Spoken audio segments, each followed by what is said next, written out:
नमस्कार, मैं हूं आपके साथ गौरव राजेंद्र। बुलेटिन की शुरुआत करते हैं। 10 मार्च से हिमाचल प्रदेश विधानसभा का बजट सत्र शुरू हो रहा है, जिसको लेकर विधानसभा सचिवालय ने तैयारियां शुरू कर दी हैं।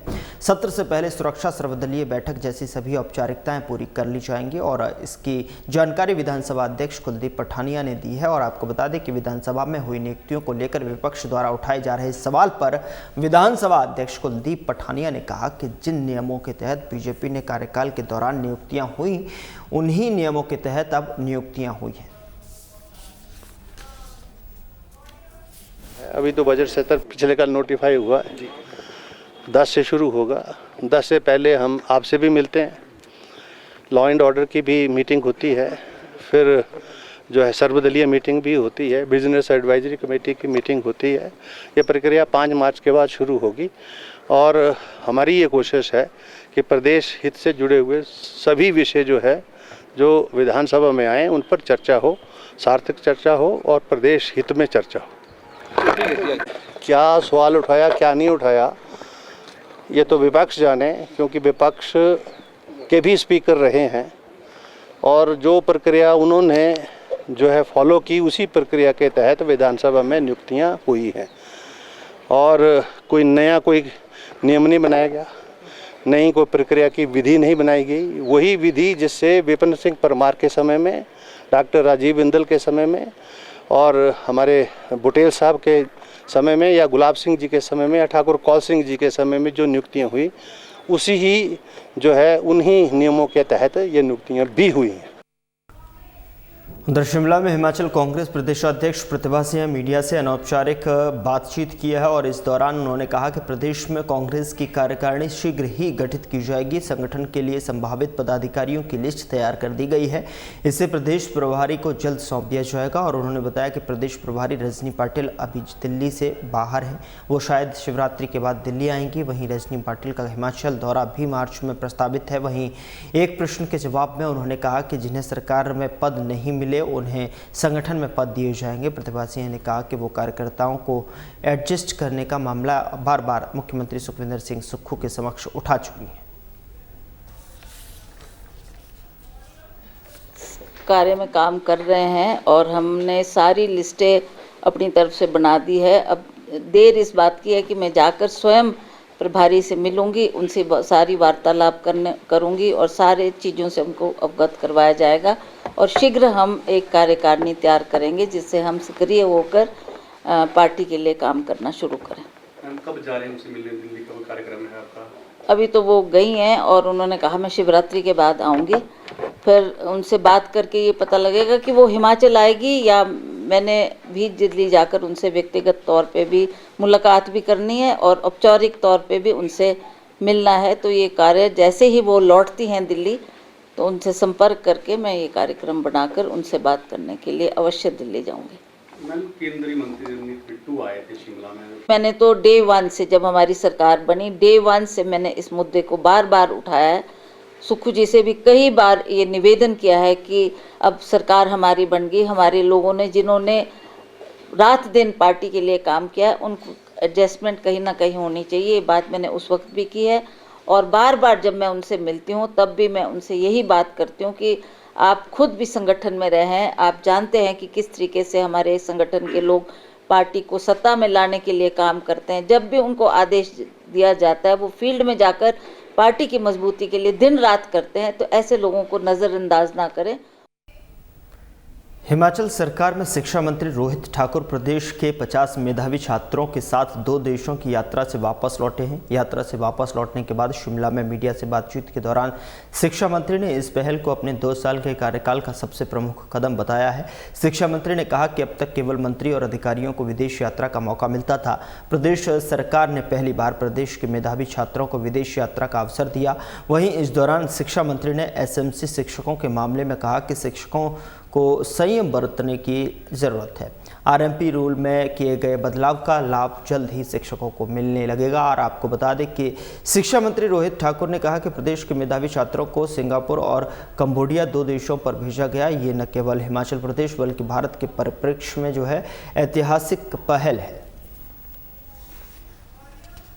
मैं उसी सोच के साथ किया है और अब थोड़ा धैर्य और मैं समझता हूँ पेशेंस की आवश्यकता है, क्योंकि अब इस धैर्य और पेशेंस का अब मैं समझता हूँ इसका जो एक तरह से उसका अमृत है वो मिलने वाला है और शीघ्र हमारी ये लोकल डायरेक्ट रिक्रूटमेंट के माध्यम से ये नियुक्तियाँ प्रारंभ होगी। सर स्कूलों में बैग फ्री डे पेपर का टाइम है जैसे ही आपको मालूम है, तो क्या कोई बातचीत भी हुई आपकी या उनको बुलाएंगे नहीं, ताकि पीछे मेरे पास आए थे, मेरे इस डूअर से पहले मेरे पास आए तो मैंने आश्वासन दिया था कि हम इसमें लगे हैं और सिंसियरली लगे हैं और आप थोड़ा धैर्य रखिए और ऐसे टाइम में जब काम बनने वाला है एक अच्छे माहौल में, माहौल अच्छा रहेगा तो सबके लिए ठीक रहेगा।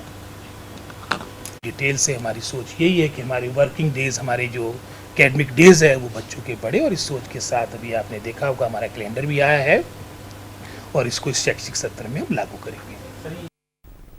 बीजेपी सांसद सुरेश कश्यप ने सोलन में आयोजित पत्रकार वार्ता को संबोधित किया और इस दौरान सांसद सुरेश कश्यप ने प्रदेश में विकास कार्यों को ठप बताते हुए कहा कि प्रदेश का विकास इस सरकार के कार्यकाल में थम गया है। उन्होंने कहा कि केंद्र सरकार ने जो बजट पेश किया है उसमें सभी वर्गों का ध्यान रखा गया है। उन्होंने बजट को सर्वहितकारी बताया और आपको बता दें कि सुरेश कश्यप ने कहा कि इस सरकार के कार्यकाल में सभी तरह के विकास कार्य ठप हैं, हर वर्ग परेशान है। सांसद ने कहा कि केंद्र से जो है आने वाला पैसा भी गलत जगह लगाया जा रहा है। सुरेश कश्यप ने बताया कि अब केंद्र विकास कार्यों के लिए सीधा विभागों को बजट देगा। कर्मचारी बंधु हैं, सरकारी नौकरी वाले हैं या मध्यम वर्ग के कारोबारी हैं या मध्यम वर्ग के जितने भी हमारा हिमाचल प्रदेश विकास के मामले में लगातार पिछड़ता जा रहा है। केंद्र सरकार के द्वारा हिमाचल प्रदेश को लगातार आर्थिक रूप से मदद दी जा रही है और मैं यहां तक कह सकता हूं कि अगर हिमाचल प्रदेश को प्रति माह जो ग्रांट मिलता है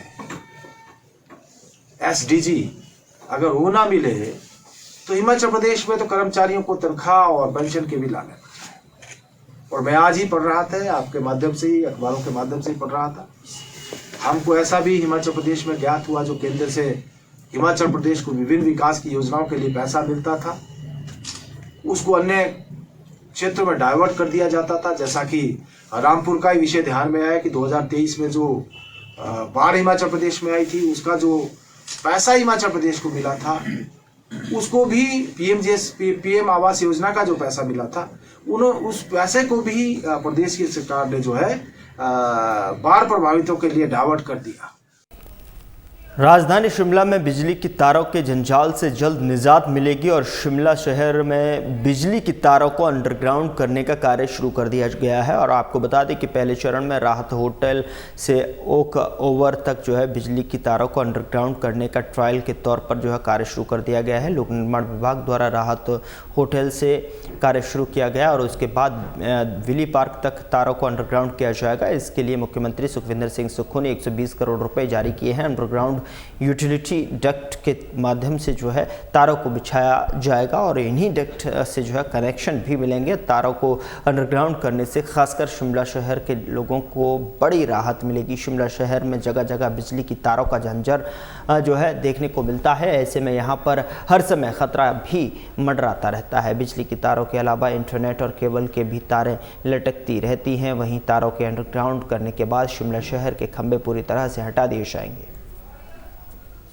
जी आज सुबह से छोटा शिमला से सीटीओ तक का जो हमारा अंडरग्राउंड डक्ट बनाने का एक प्रपोजल था, माननीय मुख्यमंत्री ने इसमें लगभग 120 करोड़ रुपया दिया है, जो पीडब्ल्यूडी के माध्यम से काम हो रहा है। और इसको देखने के लिए मैं सुबह छोटा शिमला पहुंचा था। उसमें मैंने ये ट्रायल बेस पे अभी हम राहत होटल से ओक ओवर तक करें, लगभग 300 मीटर का ये पैच है।